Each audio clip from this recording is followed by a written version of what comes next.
Donc, Loïc Boulot. Sous la pluie? Sous la pluie, effectivement, oui, tout à fait.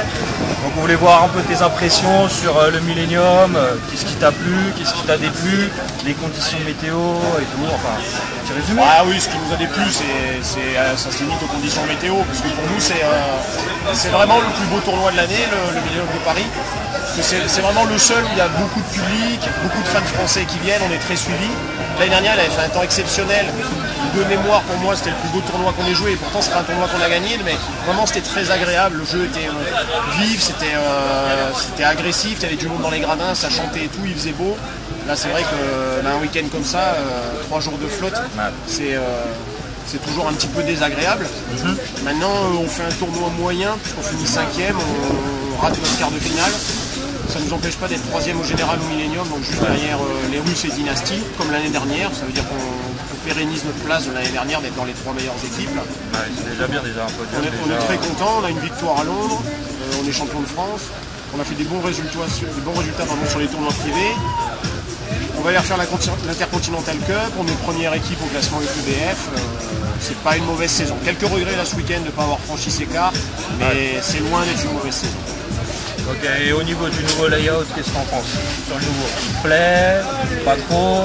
Ça nous plaît. Alors, c'était difficile de placer notre jeu à partir du moment où ça commençait à être vraiment glissant, parce qu'on a un jeu qui est très explosif, basé sur des courses, des reprises d'obstacles très rapides.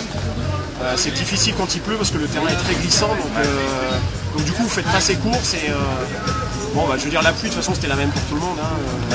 On a peut-être moins su s'adapter que les Allemands contre qui on a perdu en quart. Quand on avait gagné nos 3 matchs de poule contre Icon, Ducks et Benfica. Exact. C'est pas grave, on a gagné le dernier tournoi à Londres, on fait 5e ici, 3e au général, on est content, c'était un des objectifs de la saison, il est rempli. D'accord, et au niveau du U19, donc, je pense que tu as suivi quand même un peu. Alors on a suivi de loin parce qu'on s'est tellement caillé hier qu'on est rentré à l'hôtel et on a regardé le live.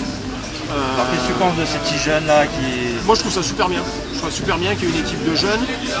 Maintenant c'est vrai que les conditions ont fait que nous par exemple on a protégé Axel Godin. Hier après-midi il n'a pas joué. Parce que c'était les intérêts de l'équipe aussi avant tout.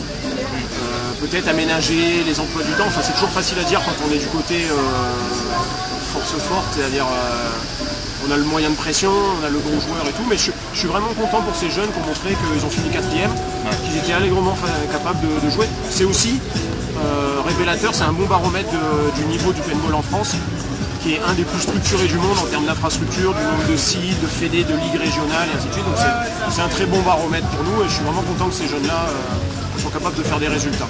D'accord. Et bon, la petite dernière, donc le projet K que j'ai assisté déjà 2 fois, donc ça commence à prendre beaucoup d'ampleur.